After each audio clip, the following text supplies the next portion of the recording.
তো দেখো এইখানে কত সুন্দর মুড়ি হয়েছে, এত সুন্দর মুড়ি হয়েছে। কিভাবে চালটা তৈরি করছি তোমাদের সাথে এটাই আজকে শেয়ার করব।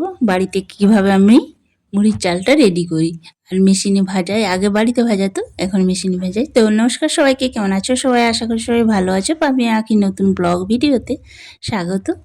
তোমরা পুরো ভিডিওটা দেখো কিভাবে চালটা আমি তৈরি করছি। আশা করি ভালো লাগবে, আর ভালো লাগলে অবশ্যই লাইক করো, কমেন্ট করো আর সাবস্ক্রাইব করো। তো এক বস্তা চাল নিয়ে চলে এসেছিলো আমাদের।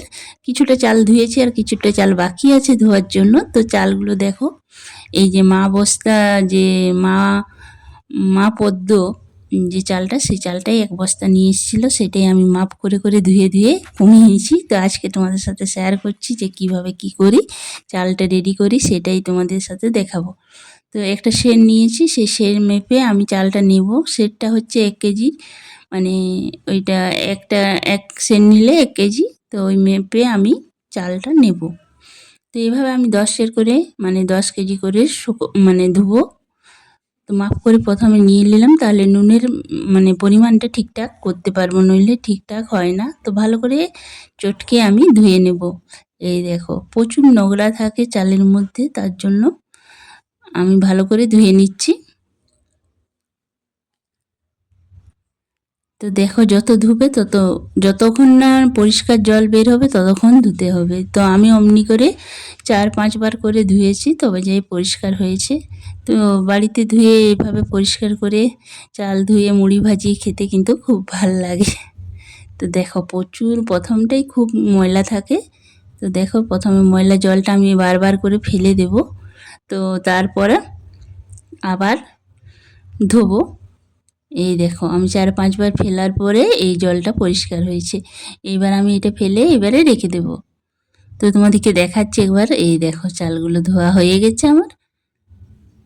তো এইবারে এখানে নামিয়ে আমি পরিমাণ মতো নুন দিয়ে দেব। এই দেখো এইখানে রাখবো, সেই জায়গাটা করতে এলাম। তো তোমাদের সাথে দেখাচ্ছি। তো এবার নুন আর জল আর চাল একসাথে ভালো করে মাখিয়ে নেব, ভালো করে যেন মিশে যায় নুনটা।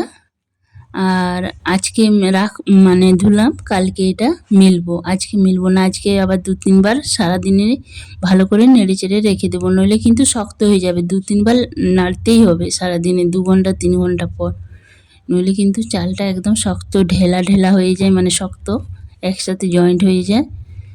তো এইভাবে ভিজিয়ে আমি রেখে দিচ্ছি ঢাকা দিয়ে। কিছুক্ষণ মেখে নিলাম, তারপর ঢাকা দিয়ে রেখে দেব কালকের জন্য। তো কালকে যে চালটা ধুয়েছিলাম সেটাই তোমাদের সাথে দেখাচ্ছি আজকে। একদিনের ভিডিওটাই দেখাচ্ছি তোমাদেরকে, যে কালকে যেটা ধুয়েছিলাম সেই চালটা কীরকম হয়। তো চলো ছাদে গিয়ে দেখাচ্ছি। এই দেখো ছাদে চলে এসেছি, এইখানে দেখাচ্ছি চালগুলো ঢেলে আমি মেলেও দিয়েছি। দেখো পুরোটা মেলে দিয়েছি, মানে ভাতলা করে না মেলে দিলে কিন্তু শুকনো হবে না। রোদের যেহেতু এখন জন্যে একদম কম, মেঘলা মেঘলা আছে ওয়েদারটা। তো পাতলা করে ভালো করে আমি মেলে দিচ্ছি। তো দেখো পুরো ভিজে কীরকম হয় চালটা, একদম যেন ভাতের মতন দেখাচ্ছি তোমাদেরকে একটা। এই দেখো এরকম ভাতের মতন যদি চালটা হয়ে যায় ভিজে, তাহলে কিন্তু মুড়িটা কিন্তু আরও ভালো হবে, ভালো ফুটবে। নইলে কিন্তু সেই ছোটো ছোটো মুড়ি হয়ে যায়, মুড়ি ভালো হয় না। তো এরকম করে পাতলা করে আমি মেলে দিলাম।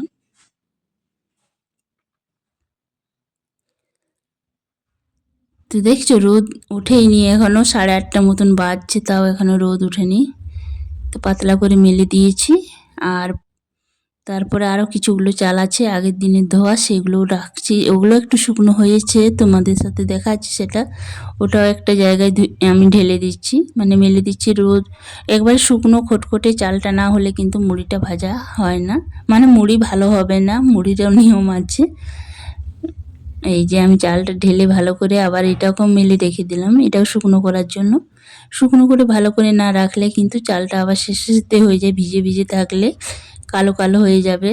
শুকনো করে করেই রাখতে হয়, তাহলে অনেক দিন ধরে অল্প অল্প রোদে দিয়ে মুড়িটা ভাজানো যায়। তাহলে যখন ইচ্ছে মুড়িটা খাওয়া যায়, মানে মুড়ি কিনে কিনে খেতে হবে না। চাল যখন ইচ্ছা মেশিনে ভাজালেই কিন্তু মুড়িটা ভাজিয়ে বাড়িতে আনা যায়।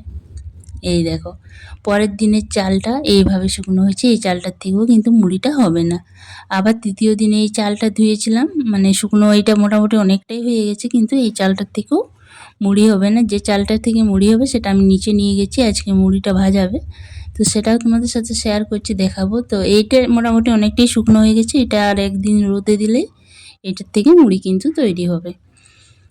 তো দেখাচ্ছি নিচে গিয়ে তোমাদেরকে যে মুড়িটা চালটা কেমন হবে। এই যে একদম লাল মানে শুকনো খটখটে হবে, তাহলে মুড়িটা ভালো হবে। তো মুড়িটা হবে কি করে বুঝবে, মানে চালটা শুকিয়েছে কিভাবে বুঝবে, এই যে মুখে করে খট করে আওয়াজ হলে জানবে যে মুড়ির চালটা ঠিক হয়েছে, মানে মুড়ি ভাজাবার জন্য।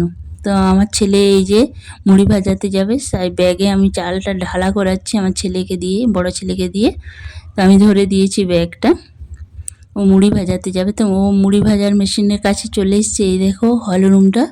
আর এখানে সবাই বস্তা দিয়ে লাইন দিয়েছে, মানে সবাই তো থাকে না, লাইন দিয়ে দিয়ে সবাই বাইরে নিজের নিজের অন্য কাজে চলে যায়। তো এইখানে মাপ করে নেই প্রথমে, তারপরে উপরে ওই যে ওখানটায় ঢেলে নিই। এইখানে মানে মাঝখানে আগুন জ্বলছে, ওইটা তাপটা হয়, আর উপরে চালটা আবার একটু মানে হিট দিয়ে তারপরে মুড়িটা ভাজানো হচ্ছে।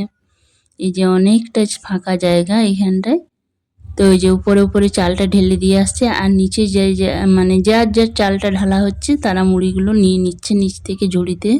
দেখো কত সুন্দর সুন্দর মুড়ি হচ্ছে, ঝুড়ি ঝুড়ি মুড়ি, গরম গরম। তো সবার এইগুলো কিন্তু আমাদের মুড়ি না, অন্য কারো মুড়ি। তো এরকমভাবেই ভাজানো হয়, যে এইখানে উপরটাতে ঢেলে দিচ্ছে এইখান থেকে, আর নিচে হচ্ছে মুড়ি তৈরি হচ্ছে। তো আমার ছেলে মুড়ি ভাজিয়ে চলে এসছে বাড়িতে। এই দেখো আমি নিয়ে নিলাম ব্যাগটা, তো তোমাদেরকে দেখাচ্ছি মুড়িগুলো কতটাই সুন্দর হয়েছে। আর খেতে তো দুর্দান্ত লাগবেই, গরম মুড়ি খেতে কার না ভাল লাগে। তো এই দেখো, আর আমাদের সকাল বিকাল কিন্তু বেশিরভাগটাই মুড়ির মানে খাবার, মানে নাস্তা হয়, তার জন্য মুড়িটাই বেশি লাগে, তার জন্য আমরা বাড়িতে এইভাবে চাল তৈরি করি। তোমরাও যদি বাড়িতে এইভাবে চাল তৈরি করে তো কে কেমনভাবে করো কমেন্টে জানিও। আর এইভাবে একবার চাল তৈরি করে দেখবে, মুড়ি কিন্তু ভালোই হবে, খারাপ হবে না। এই দেখো মুড়িগুলো দেখছো কত সুন্দর হয়েছে, ছোট ছোট হয়নি, একদম বড় বড়। তো আমি মুড়ি নিয়ে বসেও গেছি খেতে। তো আলু সেদ্ধ, ছোলা ভিজে, মূলো, কাঁচা লঙ্কা আর পেঁয়াজ নিয়ে বসে গেছি খেতে, আর কাঁচা সরষের তেল।